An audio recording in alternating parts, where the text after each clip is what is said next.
श्री शिवाय नमस्तु भयम।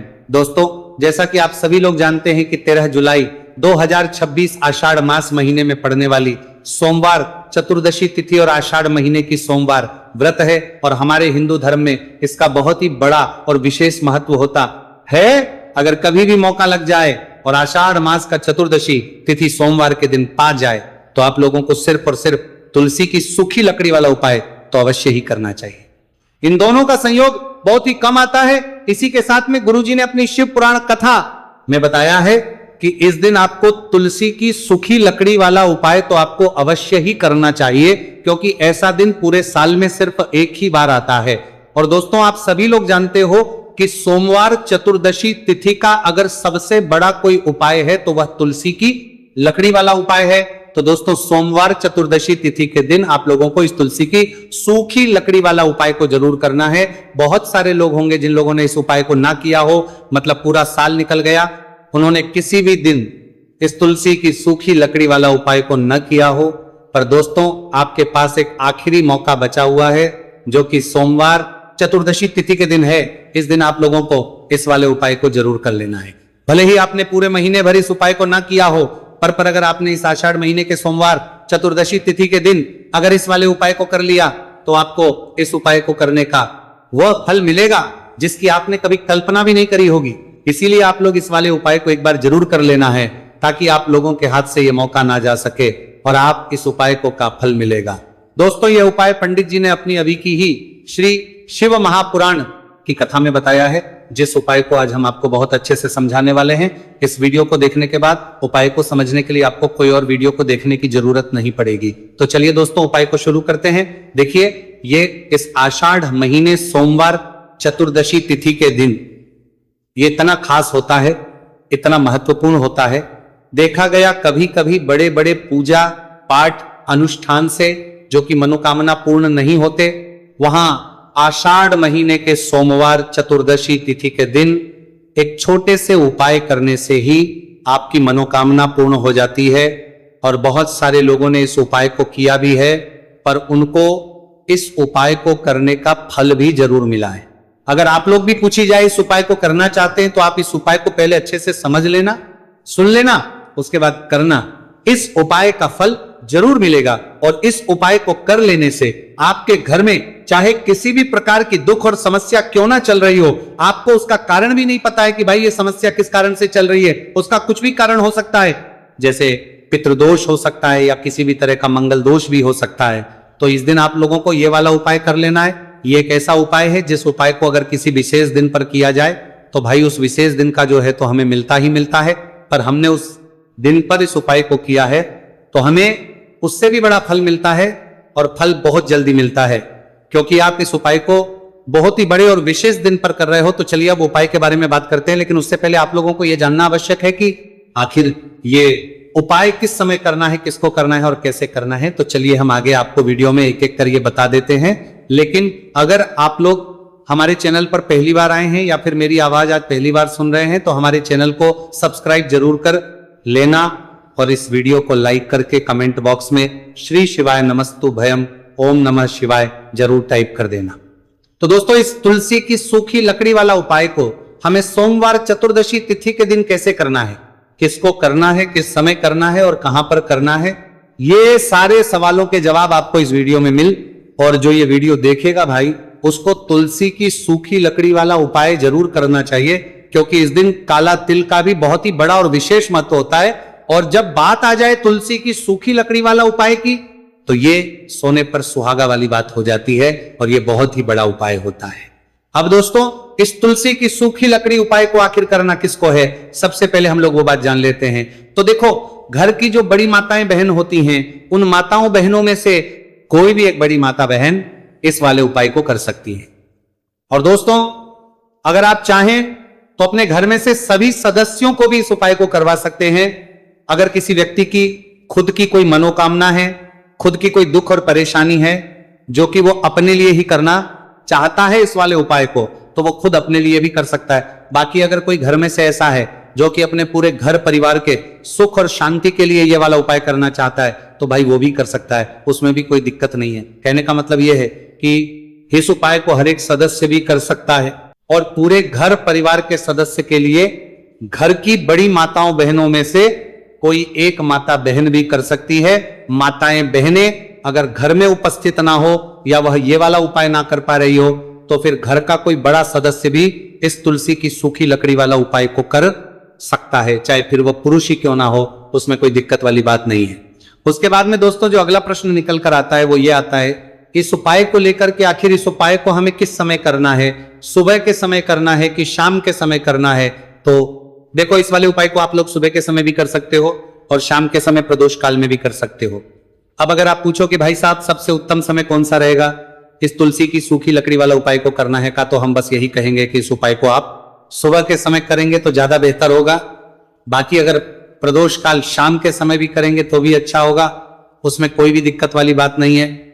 तो दोस्तों जो अगली सबसे बड़ी और महत्वपूर्ण बात आती है वो ये आती है कि सुबह अगर हम उपाय को करेंगे तो हमें कितने बजे से लेकर कितने बजे तक के बीच में करना है, और शाम के समय प्रदोष काल में करेंगे तो हमें कितने बजे से लेकर कितने बजे के बीच में करना है। तो देखो, सुबह जितनी जल्दी हो सके आप उपाय को करने की कोशिश करना। बाकी अगर किसी कारणवश लेट भी हो जाओ, थोड़ी देर भी हो जाए, तो 10 या 11 बजे तक भी आप उपाय कर लेना, पर 12 बजे से ज्यादा देरी ना हो, ठीक है, इस बात का ध्यान रखना।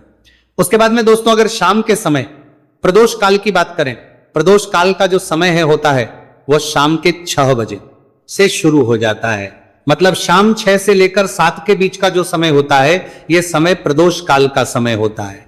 तो आप इस उपाय को 7 या 8 बजे के बीच में भी कर सकते हो। मतलब शाम के 6 बजे से रात 8 बजे के बीच में आप कभी भी इस वाले उपाय को कर सकते हो, उसमें कोई भी दिक्कत वाली बात नहीं है। देखिए, यदि हम किसी भी प्रकार के उपाय को निश्चित दिन और निश्चित तिथि पर करते हैं तो इसका हमें बहुत अधिक लाभ मिलता है और इन उपायों को करने के बाद हमारे जीवन में बहुत अधिक परिवर्तन है। साथ ही साथ ये जो उपाय आपके जीवन की सारी परेशानियों को और सारी बाधाओं को दूर करने वाले हैं। देखिए दोस्तों, आज के इस पूरे ही वीडियो में हम आपको 3 चमत्कारिक उपाय बताने वाले हैं और ये तीनों ही उपाय बहुत ही खास और बहुत ही ज्यादा विशेष होने वाले हैं। तो चलिए दोस्तों, जाने वाले हैं, लेते हैं गुरुजी द्वारा बताए गए सबसे पहले उपाय के बारे में। आषाढ़ माह धन प्राप्ति उपाय, तुलसी की सूखी लकड़ी घर में रख देना, बहुत जल्दी करोड़पति बनोगे, पैसा पत्थर से बंदोरपति बनोगे, बरसेगा, राधे दधे। दोस्तों आपको किसी भी दिन तुलसी की सूखी लकड़ी का उपाय घर पर करना है और ऐसा समझ लीजिए कि तुलसी की सूखी लकड़ी का यह उपाय आपको बहुत जल्दी करोड़पति बनाएगा, क्योंकि जो मेरी का महीना है यह श्री हरि विष्णु को सबसे प्रिय महीना है। तो देखिए, स्कंद पुराण में आता है कि भगवान विष्णु को सबसे प्रिय अगर कोई महीना है तो वह आषाढ़ का ही महीना है, और आषाढ़ के महीने में तुलसी के उपाय रातों रात आपके भाग्य को चमकाते हैं। ऐसे में आज की वीडियो में हम आपको तुलसी के ऐसे उपाय बताने जा रहे हैं जो रातों रात आपका भाग्य चमकाएंगे और बहुत जल्दी आपको महाधनी बनाएंगे। तो देखिए, श्री हरि विष्णु प्रसन्न होते हैं जब भी आप माँ तुलसी से जुड़ा हुआ कोई भी उपाय करते हैं। माँ लक्ष्मी प्रसन्न होती है जब आप श्री हरि विष्णु को प्रसन्न करते हैं। अब आज की वीडियो में जो उपाय हम आपको जा रहे हैं, इस उपाय को करने से श्री हरि विष्णु तुरंत प्रसन्न होते हैं और सीधे सीधे आप मां लक्ष्मी को प्रसन्न कर लेते हैं। आपके जीवन में आप खुद अपने सौभाग्य को प्रसन्न कर लेते हैं।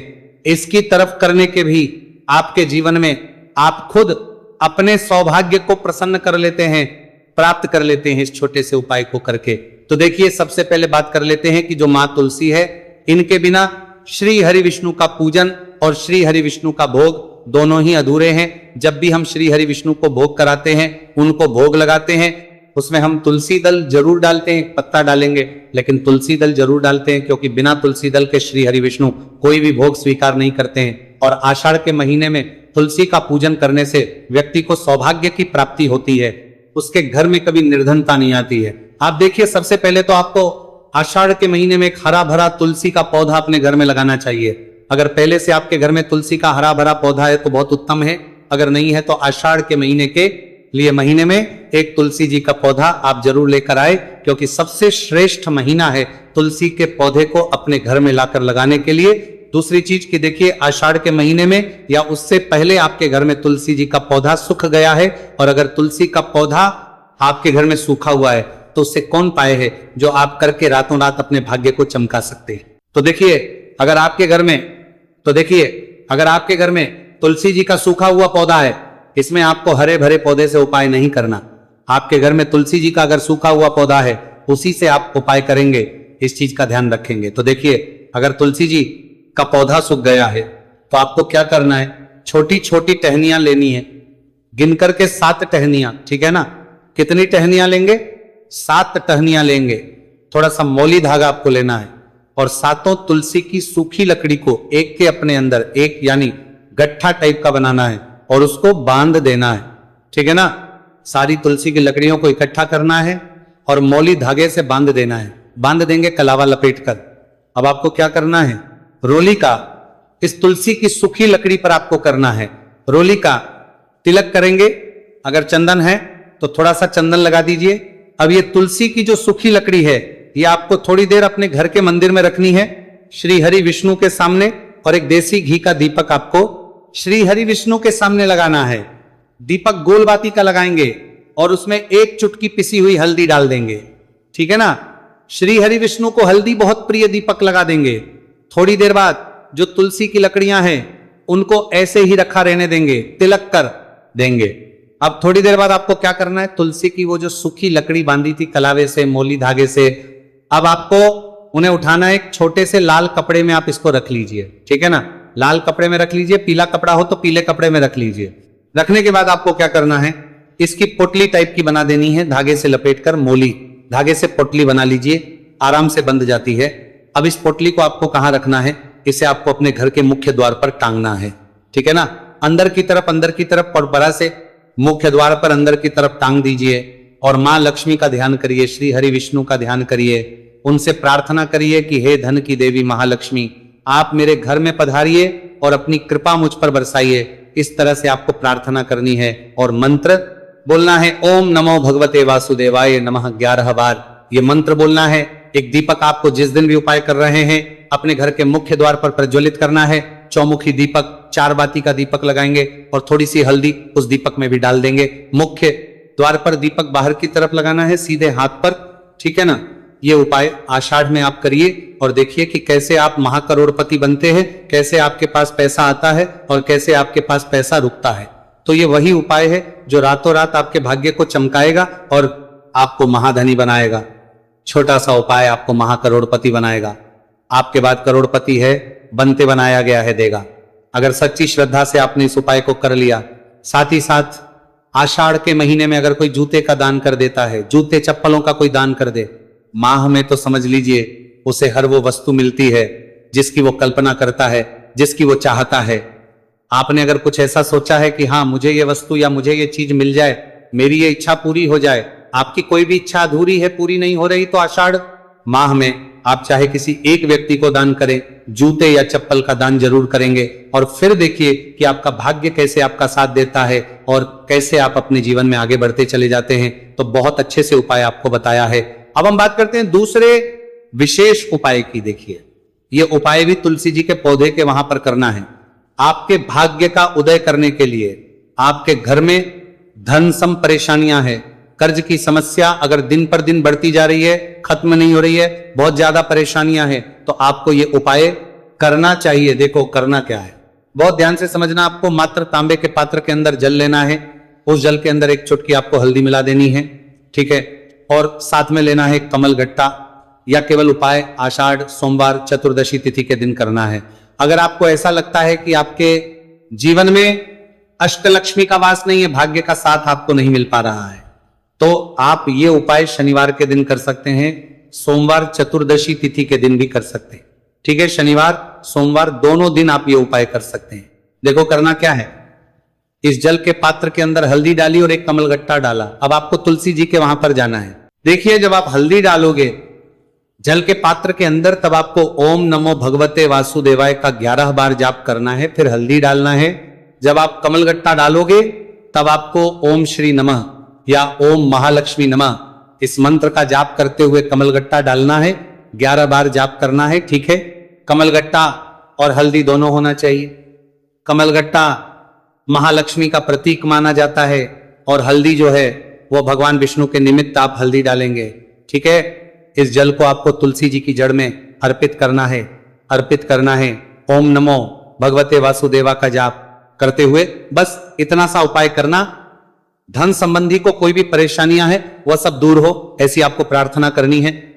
कर्ज से जुड़ी कोई परेशानी हो तो ऐसी प्रार्थना करनी है कि ये दूर हो जाए, ऐसी कामना करते हुए ये दूसरा प्यारा सा उपाय आपको करना है।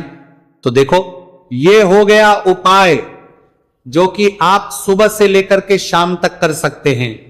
चतुर्दशी तिथि सोमवार या शनिवार के दिन सिर्फ एक बार ही करना है। अब जो कमलगट्टे को आपको वहीं पर तुलसी जी के वहां पर रखे रहने देना है, आपको उठाना नहीं है। वो कमलगट्टा चाहे तो आप तुलसी जी के वहीं पर गांठ दें, ठीक है, तो भी चलेगा। तो इस प्रकार से आपको ये सुंदर सा उपाय करना है। अब हम बात करते हैं तीसरे उपाय की। ध्यान ना रखना, ये जो दूसरा उपाय है ये आपको आपके घर में ही करना है, बाहर कहीं पर भी करके आना, ठीक है। घर में अगर तुलसी जी हो तो ही आप ये उपाय कर सकते हैं। अब आपको क्या करना है, भगवान शिव के मंदिर में जाएंगे, जो एक बेलपत्र है वो माता अशोक सुंदर वाले स्थान पर आपको अर्पित करना है। डंडे का हिस्सा जलाधारी की तरफ हो चाहिए, उस प्रकार से आपको यह बेलपत्र अर्पित करना है। जब बेलपत्र अर्पित करोगे तब आपको कुंदकेश्वर महादेव का नाम लेना है, माता अशोक सुंदरी वाले स्थान पर, ठीक है। आप जो चावल के दाने हैं, जो अक्षत लेकर आए हैं, वो भगवान शिव के शिवलिंग पर आपको अर्पित करना है। जब आप अर्पित करोगे तब आपको बृहस्पति शवर महादेव का नाम लेना है। बृहस्पति शवर महादेव ही एक ऐसे महादेव है जो आपके गुरु ग्रह को मजबूत करता है।